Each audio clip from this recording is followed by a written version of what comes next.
आप सभी का हमारे YouTube चैनल पे बहुत बहुत स्वागत है। आइए जानते हैं वर्ष 2023 में फाल्गुन मास शुक्ल पक्ष एकादशी का व्रत कब किया जा रहा है। तो जानेंगे एकादशी व्रत के शुभ मुहूर्त के बारे में, पारण समय के बारे में, व्रत के नियम के बारे में, महत्व के बारे में। फाल्गुन माह के शुक्ल पक्ष में पड़ने वाली एकादशी को इसे आमलकी एकादशी और रंग भरी एकादशी के नाम से भी जाना जाता है। आप सभी भक्तों को आमलकी एकादशी की ढेर सारी शुभकामनाएं।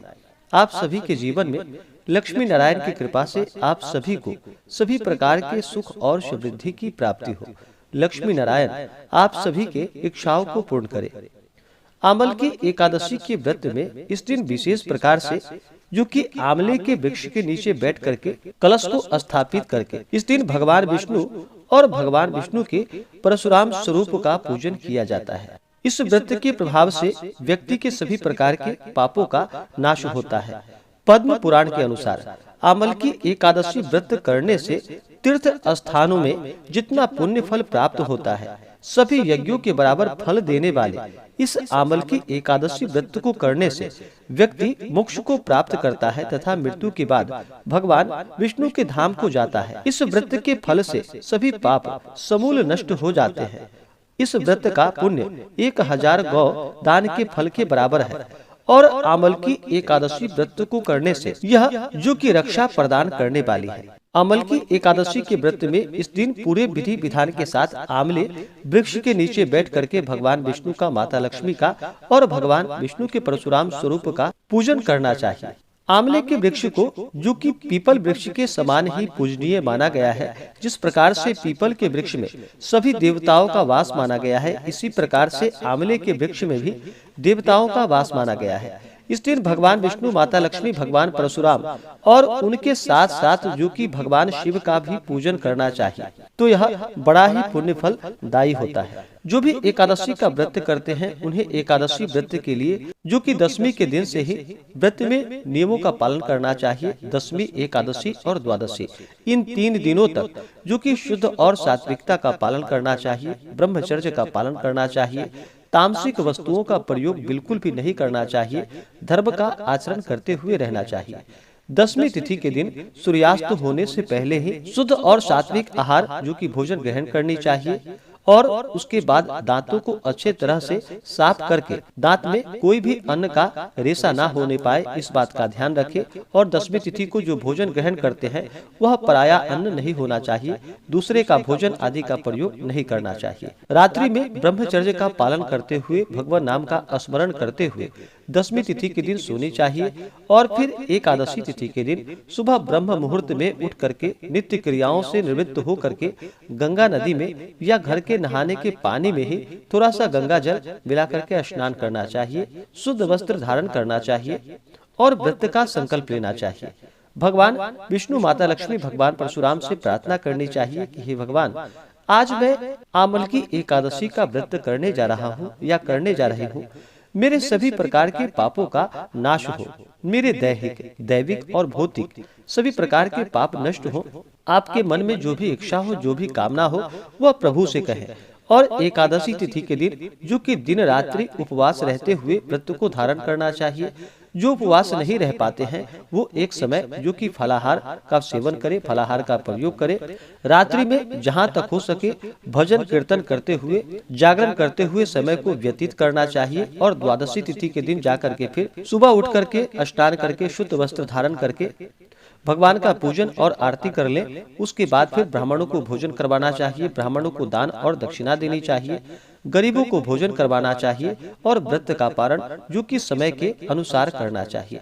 इस दिन आंवले वृक्ष के नीचे बैठकर पूजन करने का विधान है। तो इस दिन जहां आंवले का वृक्ष हो वहां अच्छे तरह से साफ सफाई करके, गोबर से लीप करके वहां पे गंगा जल छिड़के और कलश स्थापित करके, कलश के नीचे जो कि सप्त धान्य रखे, उसके ऊपर कलश स्थापित करके कलश में रोली चंदन लगाए, मौली बांधे, कलश में जल डाल करके उसके बाद पंच पल्लव या आम का पल्लव रखे, उसके ऊपर से एक पूर्ण पात्र रखे जो कि चावल या जौ से भरा हुआ पूर्ण पात्र हो। उसके बाद फिर भगवान परशुराम की प्रतिमा आदि को स्थापित करके भगवान का पूरे विधि विधान के साथ पूजन करना चाहिए।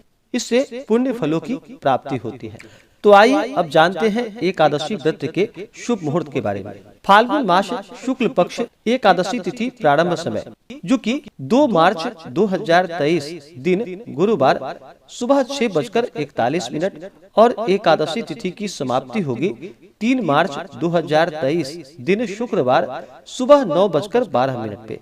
तो हमें सूर्योदय व्यापनी और द्वादशी युक्त के अनुसार जो समय प्राप्त हो रहा है शुद्ध रूप से, वह समय एकादशी तिथि के लिए जो कि 3 मार्च 2023 दिन शुक्रवार को एकादशी का व्रत किया जाएगा और द्वादशी तिथि की जो समाप्ति है वह 4 मार्च 2023 दिन शनिवार सुबह 11:44 पे जो कि द्वादशी तिथि की समाप्ति है। और एकादशी व्रत का जो पारण किया जाता है वह पारण द्वादशी तिथि के दिन जो कि हरिवासर समाप्त होने के बाद ही व्रत का पारण करना चाहिए। और हरिवासर का जो समय होता है वह समय द्वादशी तिथि का पहला चौथाई हिस्सा वह समय हरिवासर का होता है। तो हरिवासर समाप्त होने के बाद ही व्रत का पारण करना चाहिए। तो आमलकी एकादशी व्रत का पारण जो कि 4 मार्च 2023 दिन शनिवार को व्रत का पारण किया जाएगा और पारण का जो समय होगा वह समय सुबह 6:48 से सुबह 9:09 तक व्रत का पारण किया जाएगा। इस बार आमलकी एकादशी व्रत का पारण जो कि गौदहन्या पारणम यानी कि गाय के दूध के दही से व्रत का पारण किया जाएगा। आमलकी एकादशी के व्रत में इस दिन विशेष प्रकार से भगवान विष्णु को जो कि आंवले का भोग अवश्य ही लगाना चाहिए और उसे प्रसाद के रूप में भी ग्रहण करनी चाहिए। आमलकी एकादशी के दिन जो राहु काल का समय होगा वह समय सुबह 10:42 से दोपहर 12:10 तक यानी कि 3 मार्च को राहु काल का समय होगा। राहु काल समय के दौरान कोई भी शुभ कार्य या नया कार्य नहीं करना चाहिए, यह लाभकारी नहीं होता है, तो इस बात का ध्यान रखें। योग जो कि सौभाग्य योग होगा शाम 6:43 तक, उसके बाद शोभन योग।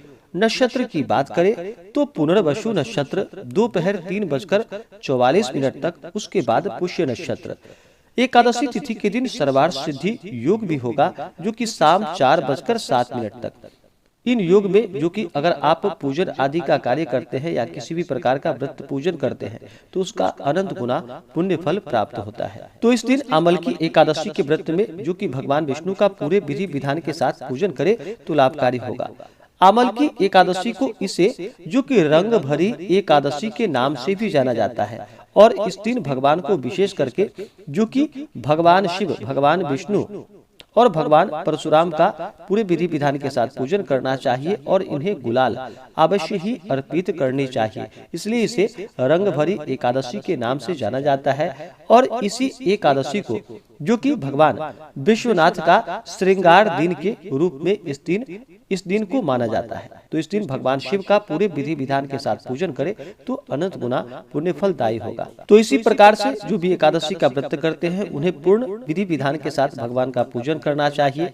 एकादशी व्रत का कथा श्रवण करना चाहिए, भगवान की आरती करनी चाहिए और पूर्ण निष्ठा भक्ति भाव के साथ व्रत को धारण करके भगवान का पूजन करना चाहिए। व्रत के लिए अगर मन में अश्रद्धा हो, अविश्वास हो तो उस व्रत को नहीं करनी चाहिए, वह व्रत निष्फल ही माना जाता है। तो प्रभु पे विश्वास रखते हुए पूर्ण श्रद्धा भक्ति भाव के साथ ही पूजन करना चाहिए। इससे अनंत गुना पुण्य फलों की प्राप्ति होती है, सभी प्रकार के पापों का नाश होता है और भगवान की कृपा से अंत समय में मोक्ष की प्राप्ति होती है। तो आशा करता हूँ कि यह जानकारी आपको अच्छा लगा हो। ऐसे ही ज्ञानवर्धक जानकारियाँ प्राप्त करने के लिए हमारे इस चैनल पे अगर आप नए हैं तो चैनल को लाल बटन दबा करके सब्सक्राइब करें, साथ में बेल आइकन घंटी को दबाएं ताकि मेरे वीडियो का नोटिफिकेशन आपको समय से मिलता रहे।